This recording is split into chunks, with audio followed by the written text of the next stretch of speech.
8 yoshli xonanda Nilufar Usmonova 17 yoshida turmushga chiqqan. U huquqshunos Navzod Saidgaziyev bilan oila qurgan va 2004-yilda ilk bor onalik baxtiga sazovor bo'lgan. Birinchi turmushi uzoqqa cho'zilmagani haqida xonandaning o'zi shunday deydi. Ajrashishimizning sabablari ko'p. Men bir marta rasman nikohdan o'tganman va ajrashganman. U inson olamdan o'tib ketdi. Yomon gaplar bilan eslashni istamayman.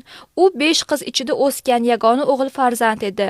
Oilamni mustahkamlash uchun harakat qilganman, ammo onamning gaplari qattiq ta'sir qilgan. Seni istamagan insonga intilib qadringni tushirma, hammasi taqdirdan degan.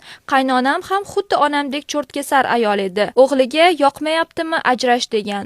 Shunday bo'lsa-da bu insondan minnatdorman, chunki bu nikoh aqlli o'g'lim Saidazamxonning tug'ilishiga sabab bo'ldi, deydi Nilufar Usmonova.